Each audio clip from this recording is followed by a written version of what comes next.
Sir, Diwali का जो उत्साह है पूरे देश में, क्योंकि असत्य पे सत्य की जीत और भगवान श्री राम के आगमन की वो हम खुशियों में दीप जलाते हैं। और ये पूरा जो लगभग मास है, पूरा दीपोत्सव बन जाएगा। सर, शहरवासियों को, जिलेवासियों को, देशवासियों को क्या संदेश देना चाहिए? विशाल जी, आपको और सभी अलीगढ़ वासियों को दीपावली के इस पावन पर्व की बहुत बहुत शुभकामनाएं। आपने बिल्कुल सही कहा कि रोशनी का त्योहार है ये दीपोत्सव है, इसीलिए इसे दीपावली कहते हैं, दीपों की लड़ी। बिल्कुल। तो हमारे मुख्यमंत्री जी अयोध्या में दीप त्योहार मनाएंगे। रिकॉर्ड दीपों की वहां पर एक बहुत शानदार बनाई जा रही है, शानदार एक श्रृंखला स्थापित होगी। और साथ ही बनारस में प्रधानमंत्री जी का आह्वान है कि वहाँ भी एक बहुत ही शानदार तरीके से ये दीपों का त्यौहार मनाया जाए। दीपों का त्यौहार भगवान राम के अयोध्या आगमन का सेलिब्रेशन है, और कालांतर में ये धीरे धीरे इसमें आतिशबाजी और अनेक तरह के दूसरे इसको मनाने के तरीके भी इसमें शामिल होने लगे। मेरी सभी अलीगढ़ वासियों से ये अपील रहेगी कि इस त्योहार को मनाएं, आपस में मिलजुल के सभी अलीगढ़ वासी इस त्योहार को एक दूसरे को मिठाई खिलाएं। भगवान राम के जो राज्याभिषेक है, पुनः राज्याभिषेक, उसको सेलिब्रेट करें, लेकिन साथ ही आतिशबाजी को कम से कम इस्तेमाल करें, और कम से कम इस बात का जरूर ध्यान रखें कि जो पॉल्यूशन का स्तर उस दिन बहुत ज्यादा बढ़ जाता है जी, तो इस तरह की आतिशबाजी यूज करें जिसमें कि पॉल्यूशन कम से कम हो। और बच्चों को विशेष रूप से इसमें सावधानी रखनी चाहिए, क्योंकि हम देखते हैं कि इसमें बहुत कैजुअलिटीज और बहुत सारे बच्चे हैं जो किसी तरह से चोट इसमें खाते हैं।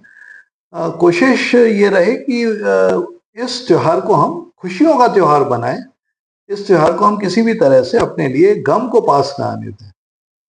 सर, जैसे देखा गया है कि हम लोग काफी दिवाली पर फिजूल खर्चा भी हो जाता है, तो उसको खर्चे को रोकते हुए कहीं ना कहीं हम आतिशबाजी में जो इन्वेस्टमेंट करते हैं, जो एक सेकंड में हो जाता है, लाखों रुपए की जो आतिशबाजी है, 1 घंटे के अंदर वो धुआं बन के हो जाती है। लेकिन बहुत सा वर्ग ऐसा है जो इस त्योहार को मनाने में सक्षम नहीं है, उन पर संसाधन नहीं है, या ना ही उन पर इतना धन होता है कि वो समुचित व्यवस्था कर सके। तो सर, चैरिटी के माध्यम से क्या आप उन लोगों के बीच में मिठाई देकर, उनको भी कुछ गिफ्ट देकर उनके इस त्योहार को मना सकते हैं? बिल्कुल। ये तो देखिए, सभी जो प्रतिष्ठान हैं, उन सभी प्रतिष्ठानों में ये प्रतिवर्ष का एक एस्टेब्लिश्ड तरीका है त्योहार को मनाने का, कि जितने भी उनके यहाँ काम करने वाले लोग हैं सभी को बर्तन दिए जाते हैं, सभी को मिठाई दी जाती है और सभी को पैसे दिए जाते हैं, जिससे कि वो इस त्योहार को अपने घर में अपने सभी रिश्तेदारों के बच्चों के साथ अच्छी तरह से मना सकें। लेकिन ये भी निश्चित है कि जो फिजूल खर्ची है, जिस पैसे को आप किसी अच्छे तरीके से इस्तेमाल कर सकते हैं, उसको आप अच्छे तरीके से ही इस्तेमाल करें, उसको किसी भी तरह की फिजूल खर्ची को इसमें बचाएं। ये हर परिवार के लिए बहुत ही आवश्यक है। सर, जैसे कि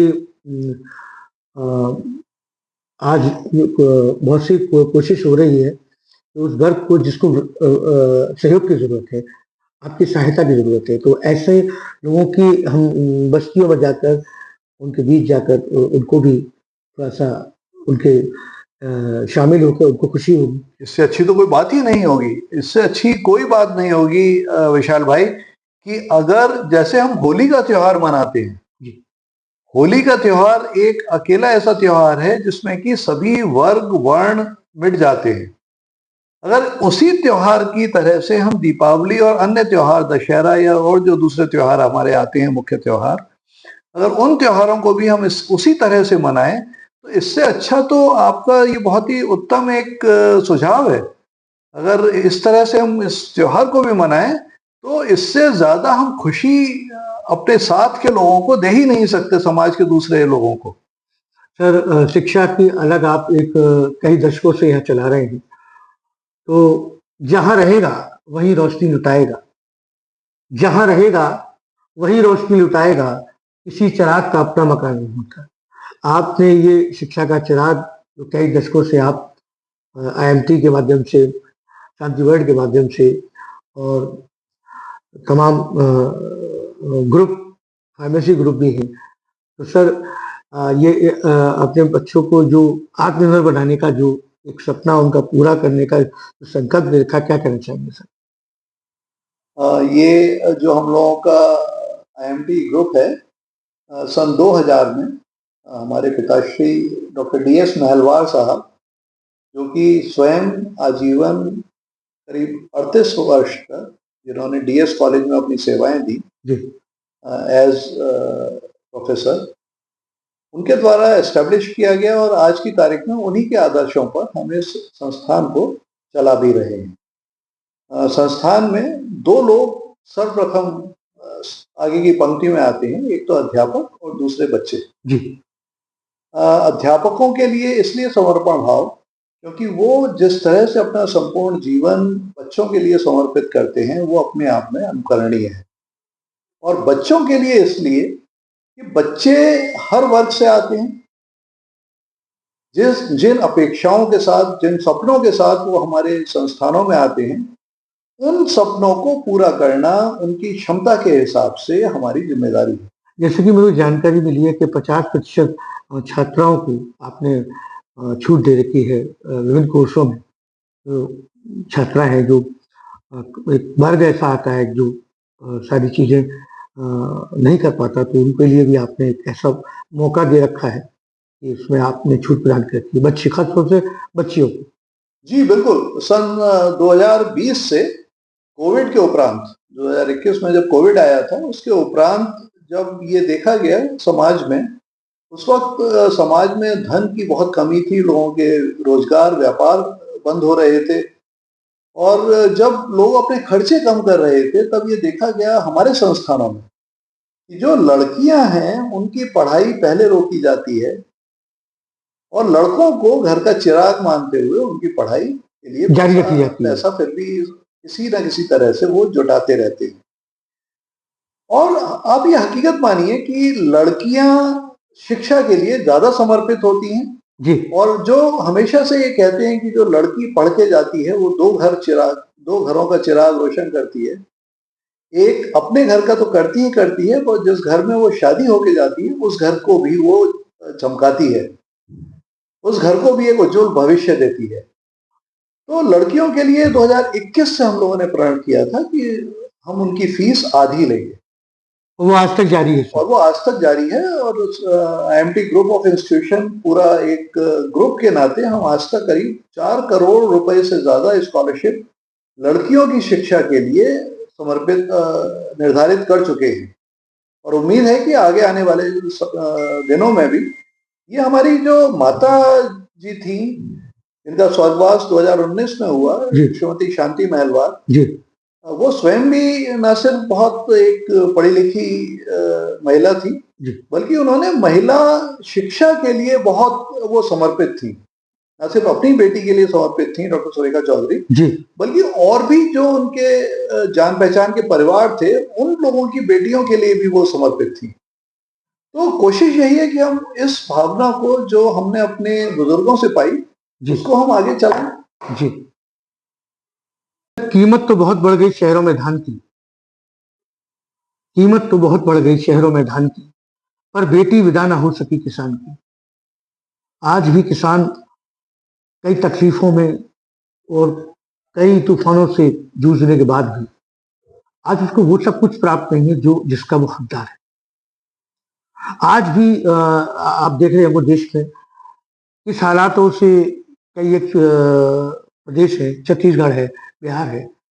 मैं कुछ पंक्तियां कहना चाहूंगा कि भूख से टूट कर जिस्म जब दोहरा हुआ होगा भूख से टूटकर जिस्म जब दोहरा हुआ होगा, मैं सजदे में नहीं था तो मैं धोखा हुआ होगा।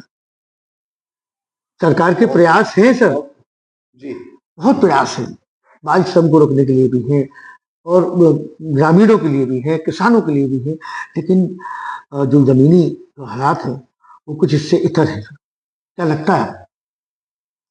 देखिए, ये आपने बहुत एक मुश्किल सवाल किया है और इसका जवाब भी थोड़ा मुश्किल है, क्योंकि इकोनॉमिक्स का आपने जो राष्ट्र की वित्तीय एक इकोनॉमी होती है, जी। उसके आपने एक बहुत ही सेंसिटिव पहलू को छुआ है। प्रयास सरकार की जारी है, हम देख रहे हैं, कई जी आवास भी दिए जा रहे हैं, अंत्योदय योजना भी शुरू की है और बाल श्रम को रोकने के लिए भी एक कानून बनाया हुआ है, सख्त कानून बनाया हुआ है। लेकिन बावजूद इसके सर आप देख रहे हैं कि कमी देखने को मिल रहा है कि आज भी बच्चे पंजर जोड़ रहे हैं, आज भी कूड़ा बीन रहे हैं, आज भी वो नशे की गत में मैं ये देखता हूँ कि यहाँ अलीगढ़ के तमाम क्षेत्रों में जाके कि जो बच्चे जो मीथेन गैस होती है, पंचर जोड़ने वाला जो ट्यूब होता है, उसको सूंघते हैं और वो एक लंबी बेहोशी में चले जाते हैं, वो मतलब सुन्न हो जाता है उनका दिमाग और वो धीरे धीरे बचपन उनका खोता जा रहा है। और होता ही नहीं जा रहा है सर कि पालने में बढ़ावे बच्चे जन्म से बोझ पा गए बच्चे, पालने में बढ़ावे बच्चे जन्म से बोझ पा गए बच्चे, लो बन गया एक और शीश पहल, नींव कीट में काम आ गए बच्चे। इन बच्चों का योगदान, क्योंकि ये कल की पीढ़ी है और आप उन्हीं बच्चों की शिक्षा के लिए, उन्हीं के बौद्धिक शारीरिक विकास के लिए शांति वर्ष से लेके और एमटी तक और उनको आत्मनिर्भर बनाने के लिए अभी सर प्लेसमेंट भी किया था आपने, कई कंपनीज ने यहाँ एमटी से बच्चे सेलेक्ट होके रहे हैं, उन्हें जॉब मिली है। कितने लगभग बच्चे अब तक यहाँ से प्लेसमेंट ले चुके होंगे?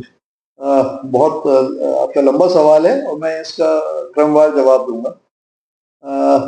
आपने जो किसान की बात कही थी वो बिल्कुल सही थी। किसान आज की तारीख में उसकी हालात बड़े मुश्किल हैं।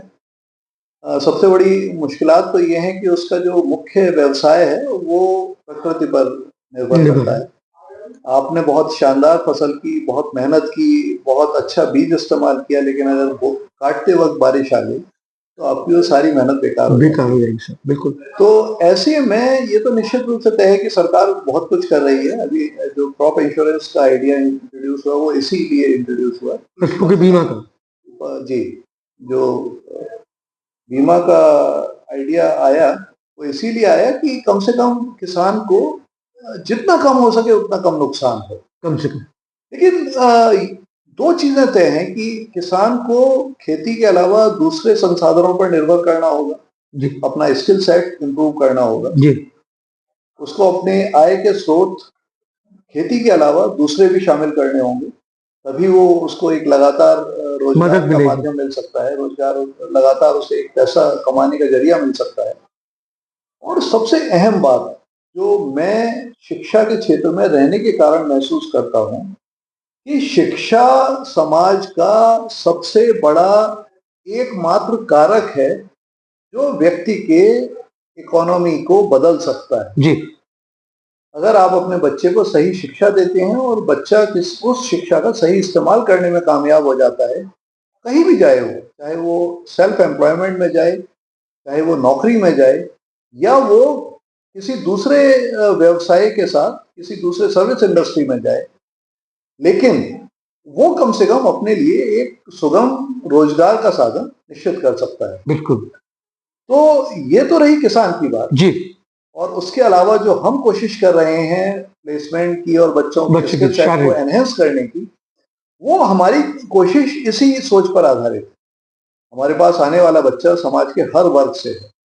बहुत से वर्ग ऐसे होते हैं कि जिनको रोजगार की आवश्यकता नहीं होती, उनके परिवार में पहले से इतना धन होता है कि वो उस धन के आधार पर अपना कोई भी व्यवसाय चला सकते थे जी। लेकिन जो समाज का कमजोर वर्ग है उसके लिए पढ़ाई और पढ़ाई के उपरांत रोजगार पाना सबसे बड़ी जरूरत है। और हमारी कोशिश ये है कि उसको उसकी न सिर्फ उसे पर्सनालिटी क्लासेस देके, उसको कम्युनिकेशन स्किल्स देके, उसे दूसरे ऐसे वो ट्रेड्स देके जैसे लीडरशिप है या कुछ पर्टिकुलर चीजों को सिखाते हैं हम उसे प्रोफेशनल टैली कोर्सेज सिखाते हैं, हम उसे कंप्यूटर साइंस सिखाते हैं, हम उसे बायोटेक्नोलॉजी में हम उसे मशरूम उगाना सिखाते हैं।